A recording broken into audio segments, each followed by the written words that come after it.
Be afraid of men who have grown old in a profession where they die young.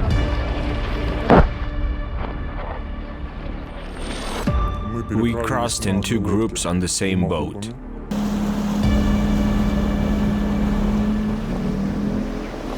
Part of the enemy group was driven into the house.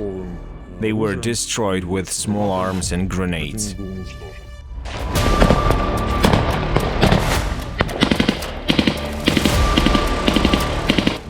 More than 20 enemy personnel were killed in this battle. It was impossible for enemy to further advance and seize favorable positions.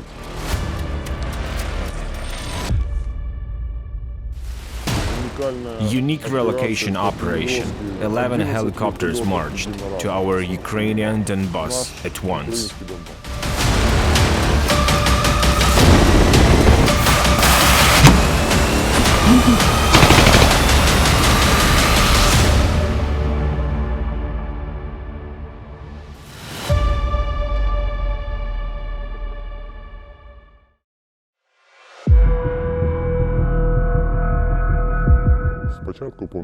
Since the beginning of Russia's full-scale invasion of Ukraine, unlike other units, we were permanently stationed in Odessa.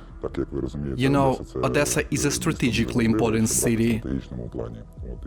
There was a possibility of invasion by enemy marines from the Black Sea to the coast of Odessa, and we were ready to repel this attack. Therefore, there was a lot of work both in the region and in the city. We detected sabotage and reconnaissance groups, Russia's henchmen who were adjusting airstrikes on our facilities. We identified agitators of the Russian world. Together with the security service, we detained sabotage groups, detained enemy aides. That was the main task during the counter-sabotage activities. Then we received a combat order to redeploy and perform tasks in the east of Ukraine. The order came in the evening. We had to be at the airfield in the morning. We all loaded up and got ready. It was a unique operation to move a military formation. 11 helicopters made a simultaneous march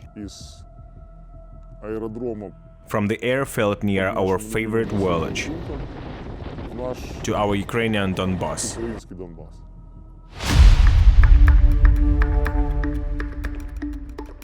We relocated to the Donetsk region, to Kramatorsk, to work on the Bohorodychne-Svetohirsk line. We mainly performed reconnaissance strike and sabotage missions, anti-sabotage as well. One of the tasks was to find a tank that was working in the forest, so-called Sherwood forest, on the western outskirts of Bohorodychne. The tank constantly disturbed our positions.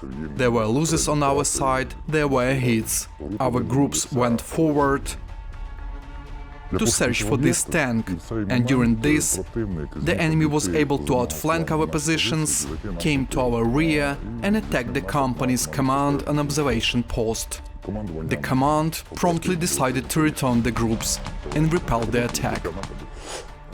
We went down in two groups, entered and repelled the enemy's attack. Part of the enemy group was driven into the house. They were destroyed with small arms and grenades. In Bohorodychne, we encountered a rather interesting situation. Two group commanders were trapped by the enemy in a controlling observation point. As it turned out later, when the enemy was destroyed and driven away, our brothers have already said goodbyes to their lives. One put a grenade under his bulletproof vest so as not to be captured by the enemy. It was a matter of minutes. Thanks to our military luck and the time spent on training, spent but not wasted, we managed to repel our commanders to save the battalion commander. We did great, what can I say? The enemy continued to attack from the other side. We decided to evacuate the paratroopers. We started to climb up One paratrooper was wounded, we gave him help. When we climbed to the top, we asked for APCs. After the paratroopers were evacuated, we decided to go out on foot. More than 20 enemy personnel were killed in this battle. It was impossible for enemy to further advance and seize favorable positions.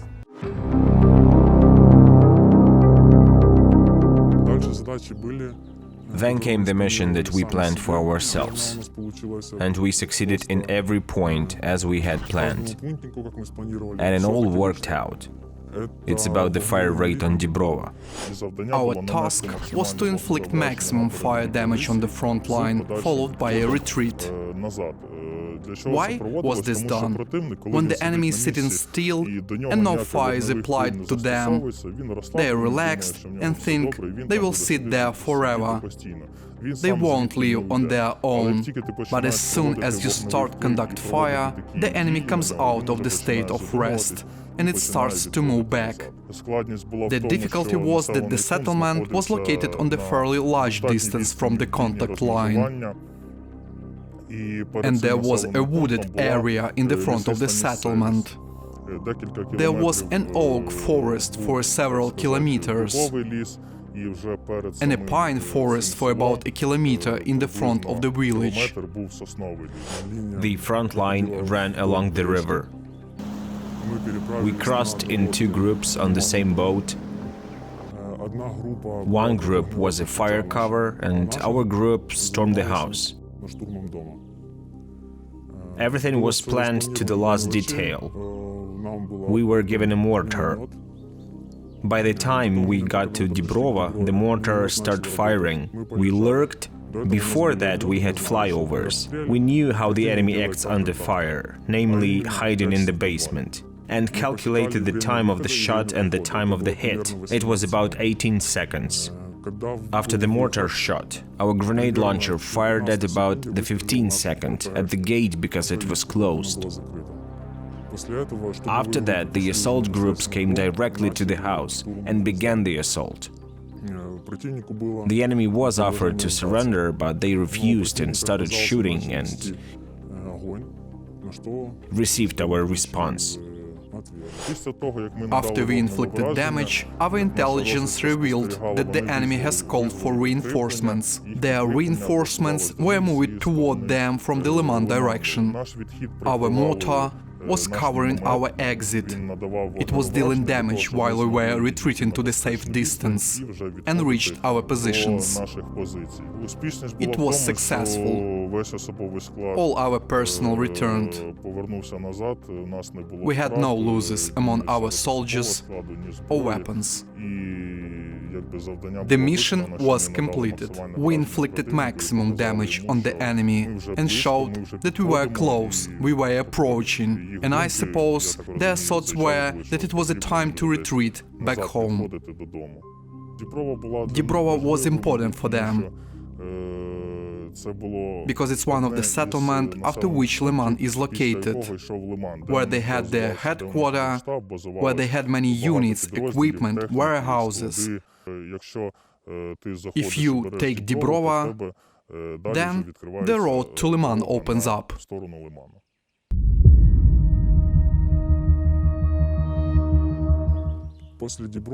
After Dibrova, we were assigned to the Special Operation Forces. During the liberation of the Kharkiv region, this is Balaklia, Kupiansk, it was a reinforcement of the 92nd Brigade. We were in their positions, we helped them in reconnaissance, in clearing out. Our tasks corresponded to those of the 92nd Brigade. It mainly consisted of drafted servicemen of the armed forces of Ukraine. It's proven itself beyond all praise. For my part, I can commend each and every fighter. I think it's no secret to anyone that they bore the brunt of the war in this area. The guys did well. We worked as part of reconnaissance operations, counter-sabotage activities. And whenever possible, we strengthened the positions of adjacent units to prevent the enemy from making a breakthrough or launching an offensive. So our ultimate goal, for example, in Balaklia, was to reach the middle of the settlement, to mine and blow up the bridge, thus protecting our forces, which will be engaged in defense there, and cut off the advancing enemy forces. It turned out that the enemy didn't expect our offensive from this direction.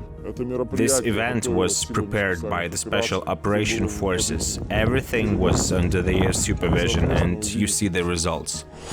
For example, we held a house. The enemy tanks started working directly at 5 or 10 meters. And because of the terrain there, the shell either missed or flied over.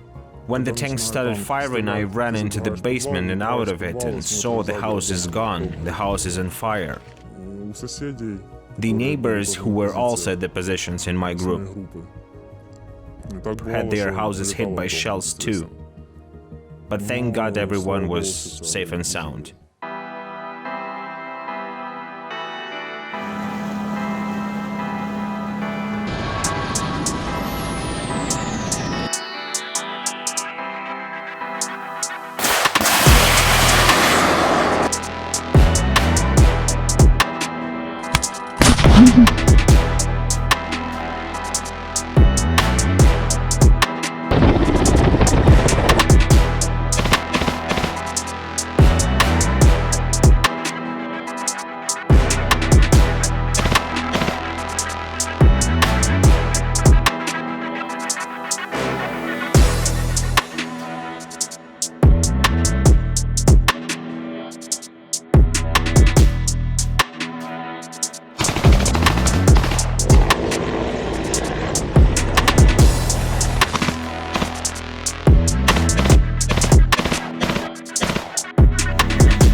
Any special forces unit performs more specific tasks, different from what a regular unit can do.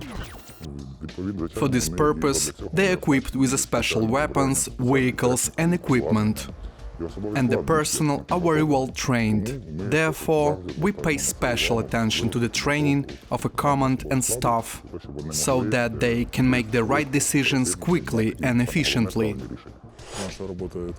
Our job is not to raise a flag over a liberated town or village.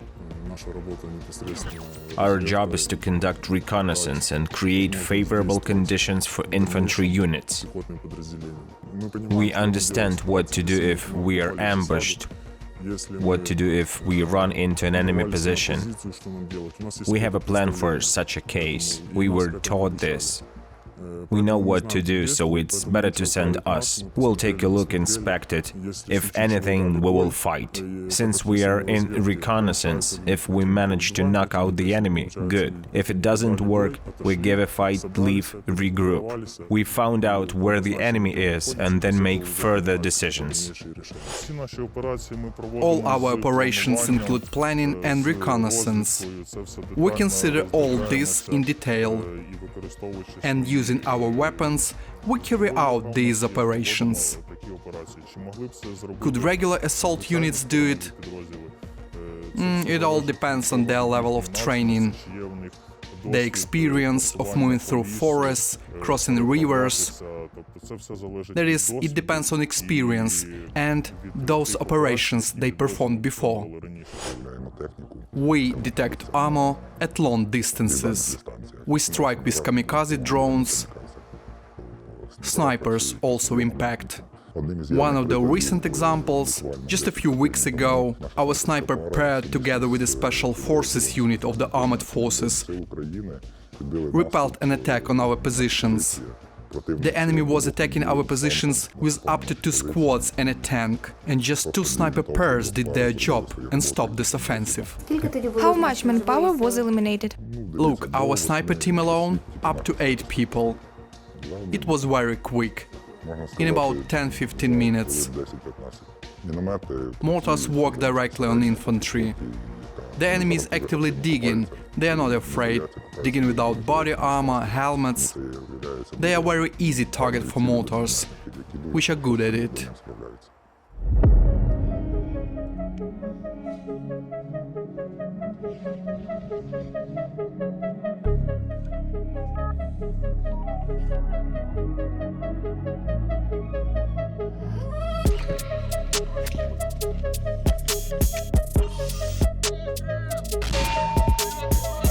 Fire!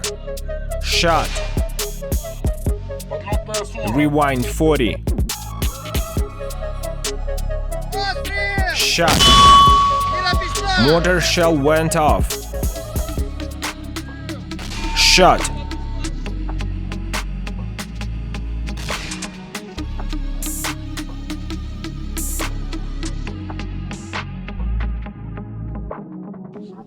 Mortar shell hit.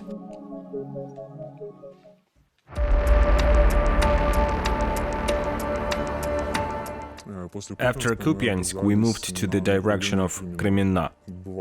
It happened that the connection with the position was lost.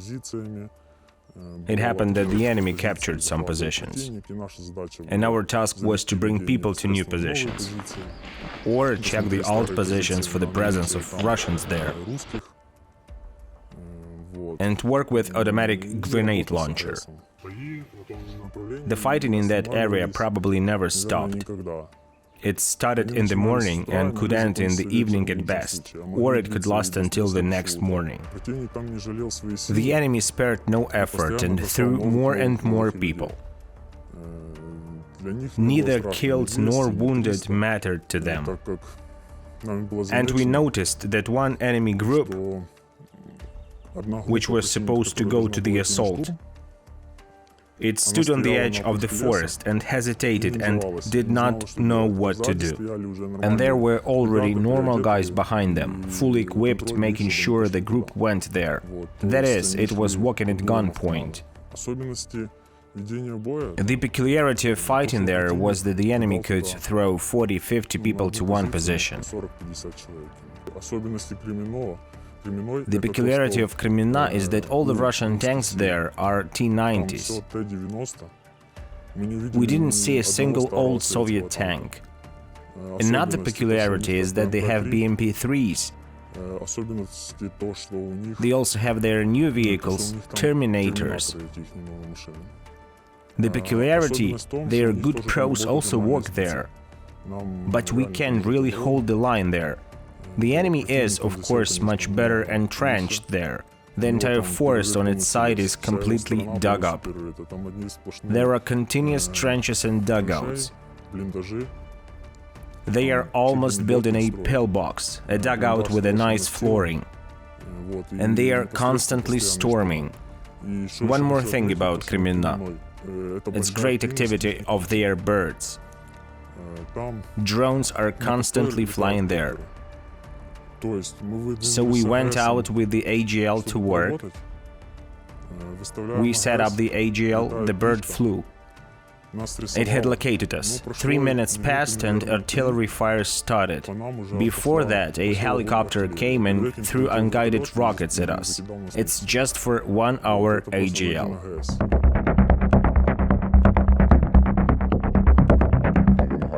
Fighting in the forest requires specific tactics. There were both advantages and disadvantages. In the coniferous forest where we performed our combat mission, the advantage, we were less visible. Enemy aerial reconnaissance couldn't detect us. But at the same time, we had additional difficulties in the forest. This is movement in the forest, in low visibility conditions. Normal visibility was up to 50 meters. Everyone understood that if there was a battle with the enemy, it would be close, and this is a very difficult type of battle. If aerial reconnaissance is impossible, we conduct foot reconnaissance in several stages. We define frontiers that we reach. We check whether it's mined or unmined, who's there, who's not. We split the forest into sectors, and each group moves through its sector and records the route. The key danger is mines. The enemy is actively and seriously mining the terrain, especially the forested areas, so we have to be very careful. We need to constantly look both on our feet and forward. We try to move as discreetly and quietly as possible. But if you go in a direction where the enemy made an ambush and is waiting for you, it is sitting still, sitting quietly, so it hears any movement. The main thing here is the first shot rule, and if the enemy starts to hit you first, you need to pull yourself together and act fast. Immediately return fire. Suppress them with fire so they are retreat or are destroyed. Field versus forest. If the assault is in the forest, you can use trees or terrain for protection, so that you are not visible and can fire from behind cover.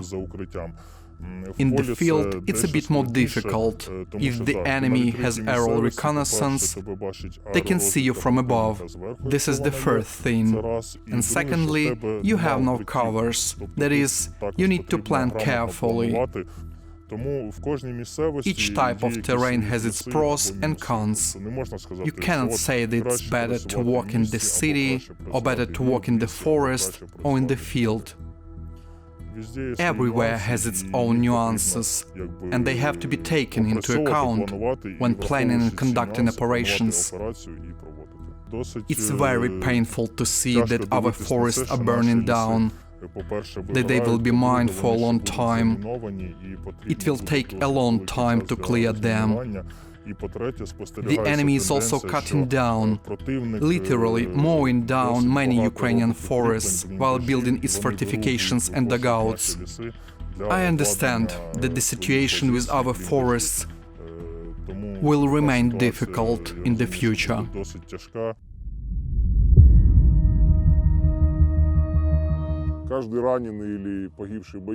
Each wounded or killed soldier is an irreparable loss for the armed forces of Ukraine. It takes 3 years to train a basic level specialist. At least 3 years. Someone says it's 6 months, but it's obvious that a specialist means years of training, years of preparation, and also years of war. Be afraid of men who have grown old in a profession where they die young. I stopped arguing with opponents online a long time ago. Nothing makes me angry. I just want to do my job, do it well, and not be disturbed in this work. People like to party, and we are here so that people can go to parties. I want a young person, an adult, an elderly person to be able to go to a store in the evening and buy something, instead of running to a bomb shelter. They can buy in a store the food or household goods they want, not the ones given to them by humanitarian organizations, as in the settlements of the Donetsk region. Isn't this a normal desire? One of the US Marine Corps commanders said that you should learn to enjoy uncertainty. We are trying our best, doing everything we can. All of our lives at this interesting stage are focused on specific combat work. There is never anything more interesting in the army than in war. Everyone involved in the army understands me perfectly. The task of any commander is to keep his men safe. Of course, this affects the performance of our tasks. Because my priority is to ensure that the personnel return safely from the mission. During wartime, people matured and gained a lot of experience. They have lived through many moments, happy and not so happy. And of course, we had losses. It's very painful, but despite all this, we are moving forward. Our common goal, our objective is to liberate our territories. It's hard for everyone, but our personnel don't show it. Perhaps somewhere in their hearts they feel it, but no one show it. We must liberate our territory. This is our land, our country. We will live here.